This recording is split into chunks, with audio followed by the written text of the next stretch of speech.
I deported my wife.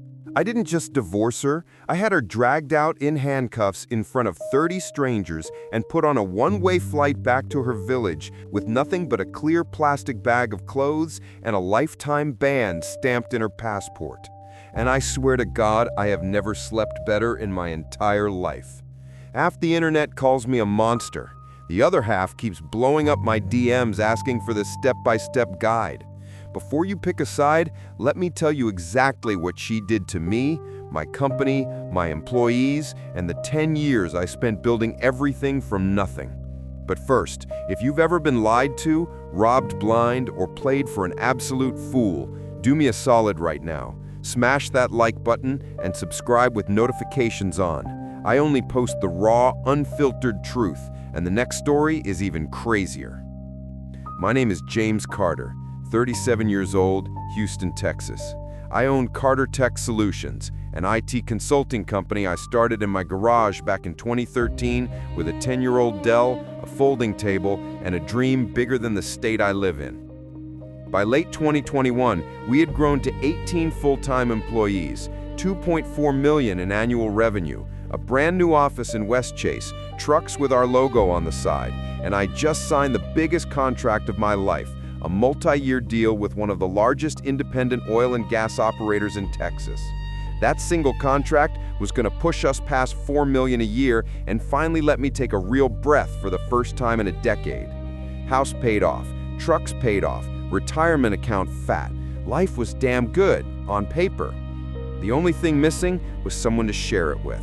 My first marriage ended ugly years earlier. No kids. Every night I came home to an empty 5-bedroom house, microwave dinner, and Netflix asking me if I was still watching. That loneliness turned out to be the most expensive purchase I ever made. December 2021. I'm in Prague for a cybersecurity conference, one of those week-long events where you drink overpriced beer and pretend to care about zero-day exploits. Last night of the trip, I'm sitting alone at the hotel bar answering emails about the new oil and gas contract when this woman walks up to order a glass of wine. Long, almost black hair that catches the low light, green eyes that look like they hold a whole story, a smile that makes the room feel 10 degrees warmer. She's struggling to order in broken English. Something in me just leaned over and helped. One drink turned into two. Two turned into four. Four turned into closing the bar down at 2 in the morning. Her name was Elena Popescu, 28, from a tiny village in the mountains of Romania. She said she moved to Prague 2 years earlier to work as a freelance translator, but was barely surviving, rent eating half her paycheck, heat getting shut off in the winter, the whole thing. She looked me dead in the eyes at one point and said, "James, America is my dream. In Romania, we don't have opportunities. In America, people actually get to live." That accent, the way she said my name like it mattered, the way she hung on every word I talked about the company, the trucks, the new contract, like I was some kind of hero instead of just a guy who got lucky and worked his ass off. By the time I got on the plane back to Houston, I was already texting her good morning and good night. 3 straight months of video calls every single night. She'd cry about how sick her mom was, show me pictures of their crumbling village house with the roof leaking, tell me how her little brother had to drop out of school because they couldn't afford books. I started sending money before she ever asked. $500 here, $800 there, $1,000 when her mom supposedly needed surgery. I told myself I was helping the woman I was falling in love with. By April, I was so deep, I flew back to Prague, married her in a 15-minute City Hall ceremony with 2 random tourists as witnesses, and started the CR1 spousal visa paperwork the same week. $26,400 in lawyers, filing fees, medical exams, embassy interviews, plane tickets, and translations. Later, September 2023, she finally stepped off the plane at George Bush Intercontinental with 2 suitcases and tears streaming down her face. I cried like an absolute idiot in the arrivals hall holding a hand-painted sign that said, "Welcome home, Mrs. Carter." The first 6 months were everything I had dreamed of, and more. Home-cooked Romanian food every single night. Sarmala, mamaliga, papanish for dessert. House spotless, laundry folded before I even knew it was dirty, foot rubs when I walked in exhausted. "You saved my life," James whispered in my ear 20 times a day. I was so drunk on the fairy tale that I did the single dumbest thing I have ever done in my entire life. I made her a 50% owner of Carter Tech Solutions. I added her name to every single business account, gave her signing authority on checks, put her on the company credit cards, let her help with bookkeeping because she said she was good with numbers and wanted to contribute. I told myself, she's my wife now. We're building an empire together. That's when the slow bleed turned into a full-on hemorrhage. It started innocent enough. $2,000 wired to Romania for mama's medicine, $5,000 emergency roof repair before winter, $15,000 to help my cousin open a little cafe back home. I didn't even blink. I was closing the biggest deal of my career and planning our future. Then the transfers got bigger and more frequent.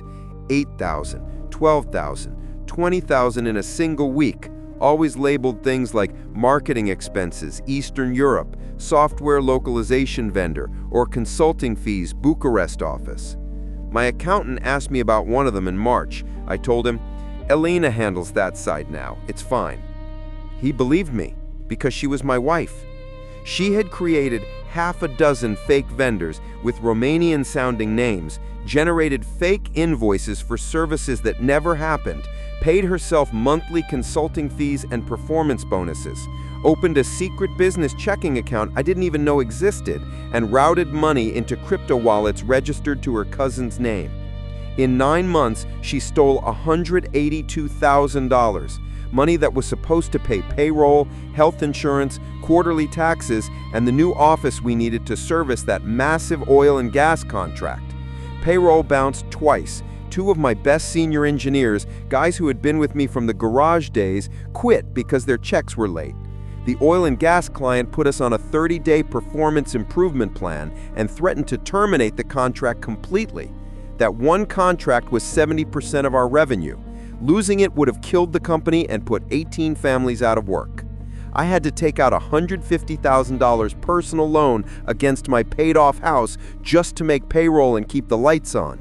I was working 18, 20-hour days trying to save the company I had built from nothing, while the woman sleeping in my bed was quietly draining it dry, behind my back.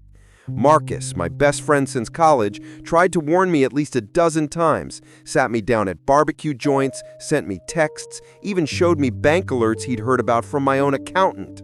"Bro, she's robbing you blind. Wake the hell up." Every single time I defended her. Called him jealous, paranoid, even racist once or twice when I was drunk and angry. And that used to make me furious because I actually know good Romanian women. Marcus himself married one a few years ago. Mihaela, sweetest human being on the planet, treats him like a king, cooks like a Michelin chef, and their little girl is the cutest kid you've ever seen.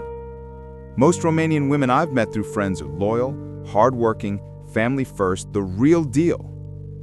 I still, to this day, do not understand why the one I married turned out to be this cold, calculating, evil person. She is the exception that almost cost me everything I had bled for. Monday, 3 weeks before the green card interview. I'm working from home, drowning in spreadsheets trying to figure out how to save the company from going under. 2:15 p.m. I walk past the master bedroom to grab a bottle of water. Door cracked open 6 inches. She's on a video call, laughing in Romanian, but it's a different laugh than I ever heard from her. Flirty, happy, alive. I froze in the hallway. I caught words I had picked up over the months. Iubira mea, my love. Andrei, copilul nostru, our child. Card verde, green card. Bani, money. I pulled out my phone, hit record, opened Google Translate live microphone, and held it right up to the door crack.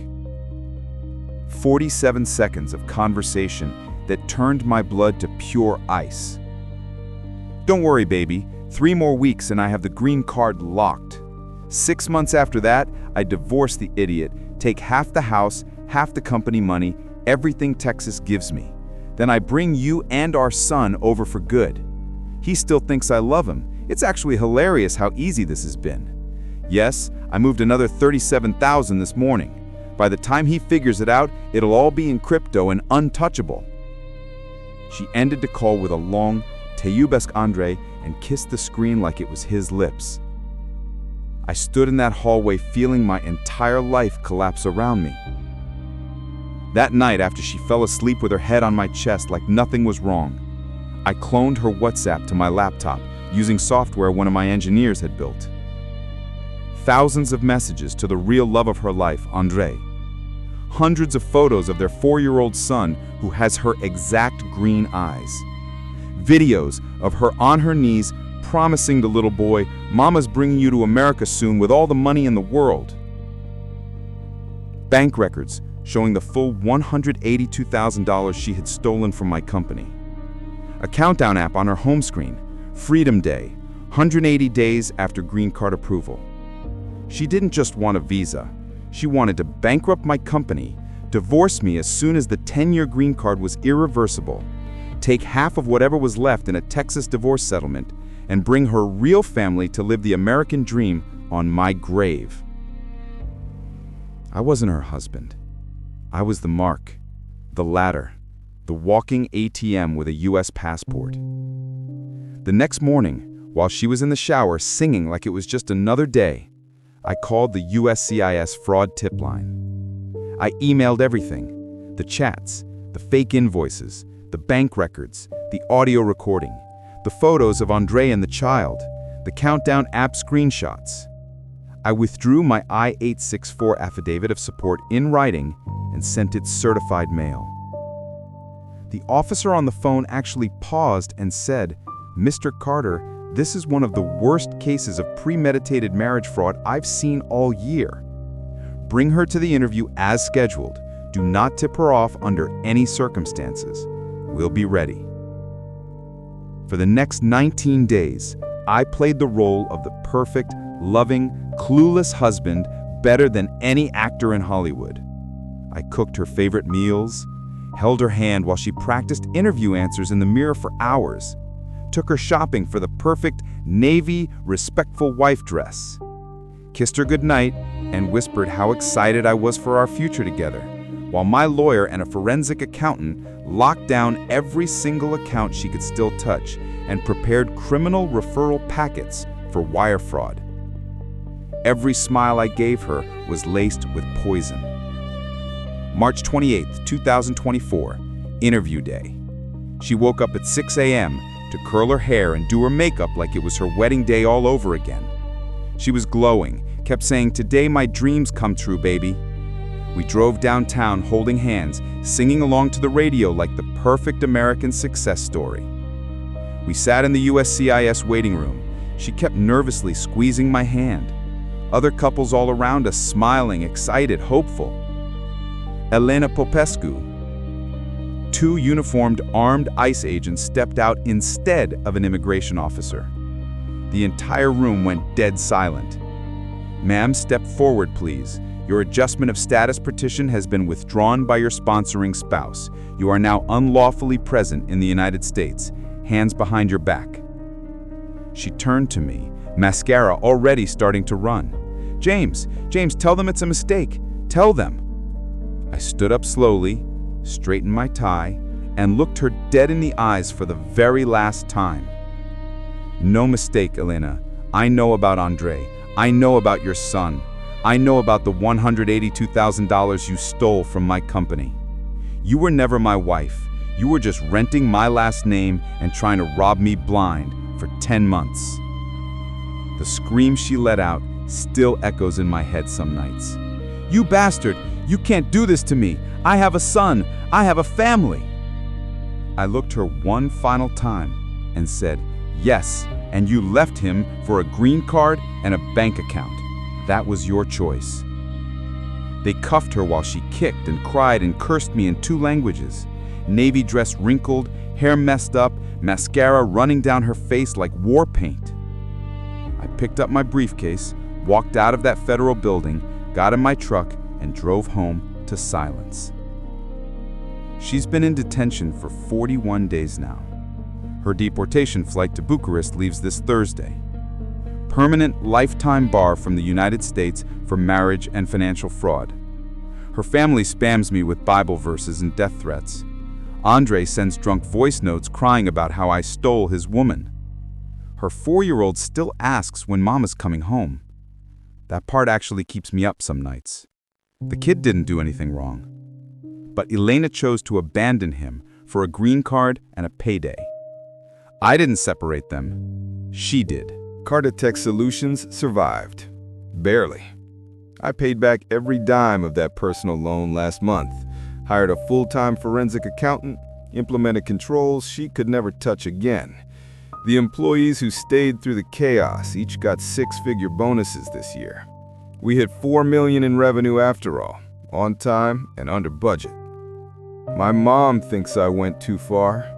My dad high-fived me and bought me a steak dinner. Half my old friends won't speak to me anymore. Marcus just says, "You saved your own life, man." I sleep like a baby now. House is quiet, company is safe, the future is mine again. Was I cruel? Maybe. But she rolled the dice on my heart, my money, my employees' livelihoods, and 10 years of blood, sweat, and sleepless nights. I just made damn sure she lost everything she bet. If you've ever been used, robbed, or played like this, drop your story in the comments. I read every single one. Like if you made it all the way to the end. Subscribe for more raw, real stories. No filter, no sugarcoating. The boomerang always comes back. Sometimes, you gotta be the one to throw it. See you in the next one.